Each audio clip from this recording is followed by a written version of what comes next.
Hey guys, I'm PixiePlank and welcome to another video. As I promised you, this is my personal top 10 movie list. I will try to avoid spoilers throughout the video. Let's start.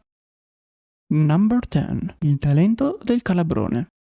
One of my favorite Italian movies ever. I've never rated high the Italian movie industry. After I was born, nothing really great came out of there. Only damn comedy movies or average films. But this one is great. It's a dramatic thriller released exclusively on Prime Video. So maybe you can find it at, well, even dubbed? I don't know. Quickly. The film starts with a radio station receiving a call from a random man. He threatens to blow up half of Milan, if the host doesn't cooperate with him during the live broadcast. This is the incipit. The story develops into one of greater significance and awareness on a widespread world problematic. I will not say more. What amazed me was how early on I felt the film was going into one direction, and in the end everything changed completely, leaving me speechless and almost in tears. Number 9. The Imitation Game.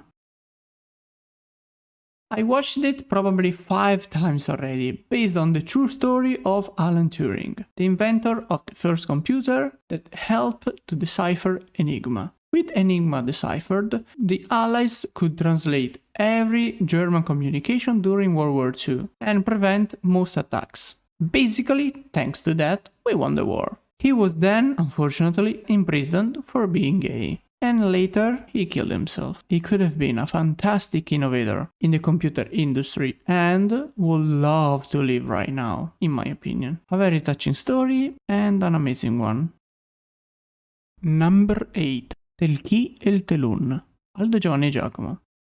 If you're not Italian, you probably never heard of them. An Italian comedy trio, maybe the best Italian comedy trio ever. They made my childhood and always made me laugh. After many skits on TV show programs and in theaters, they finally decided to leap into the movie industry by making some hilarious films that are now classics. The one I chose for the list is the commercialized DVD of one of their theatrical shows. I've probably watched it more than 40 times, and when I was a kid, I could recall every line said. How can I not include it then in my list?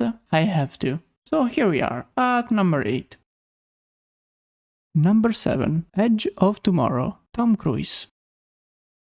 I chose this film, but I could have chose many from Tom Cruise. I never fully rated this guy, until I stepped back and saw how many films I like from him. Edge of Tomorrow, World of Wars, Oblivion, Rain Man, Mission Impossible, Jack Reacher, The Mummy, Tropic Thunder. Most are dystopian films, very weird, always futuristic or with a glimpse of something out of this world. Only a few are normal films where Mr. Cruise doesn't have to jump out of a plane to risk his life for a movie clip. Because yes, if there's something you cannot oversee, is that most of its characters' stunts are made by him, even most of the riskiest ones. In a recent Mission Impossible, I think, he actually hangs out of a plane and had to do it 7 times before he pulled it off well enough for the cut. This guy is not okay. I mean, he's a Scientologist, so... But he truly stars in the weirdest of films and does the most suicidal and risky thing in the business. So he deserves my credit. His movies are never dull or predictable.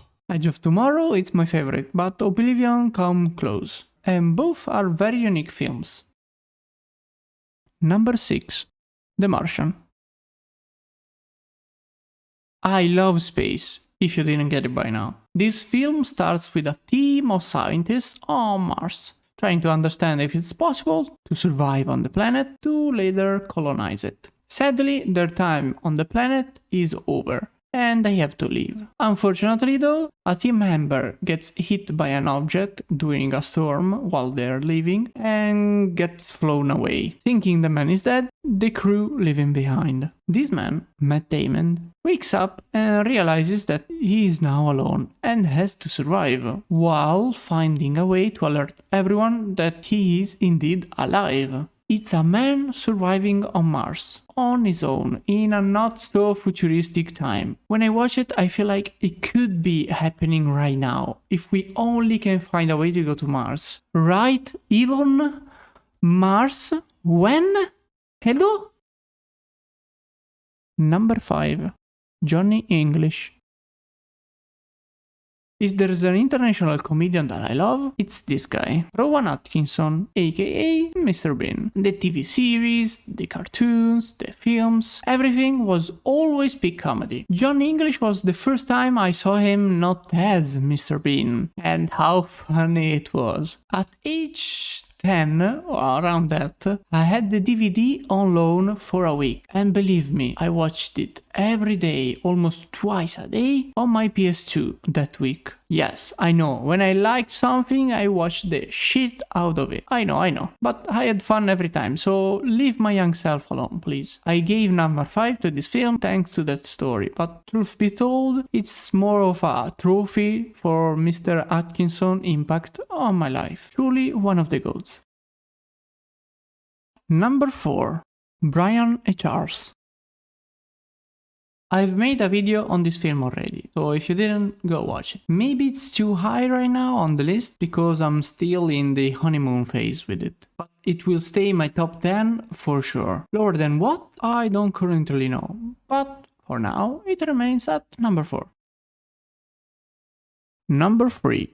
Interstellar. Another space film, but with mind-boggling physics, a great story, and god-tier music. Do I really need to say more? Number 2. Jurassic Park. I love dinosaurs. Honorable mentions in no particular order. Forrest Gump. Great, but I really do hate Jenny. Iron Man. Watched it with my dad, it will forever remind me of him. Spider-Man. I always liked this teenage way of living. It made a superhero finally realistic, full of defects and charisma. Tenet. Future me came back to place this year. I don't know why he was walking backwards though. Weird guy. Hot Fuzz. I love dumb movies, but they also have to make sense. This one didn't even look dumb until halfway through. Goal. Growing up while dreaming of being a footballer and looking at this was too good. Shaolin Soccer. Growing up while dreaming of being a footballer and looking at this was too good, but in a very different way from the previous one.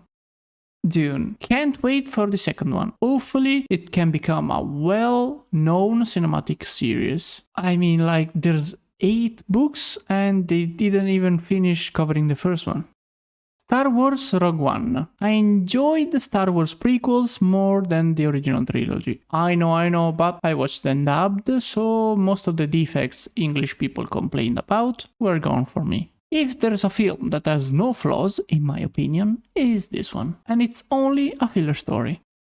Batman Dark Knight. This trilogy is too good to be considered in the same category as superhero movies, and that says it all. Brendan Fraser. Like Tom Cruise, I enjoyed many of his films. A shame of what happened to him, but super happy about his comeback to glory. I couldn't pick a film though. I still have nightmares though, thanks to that scene in The Mummy. And finally, at number 1, Lord of the Rings.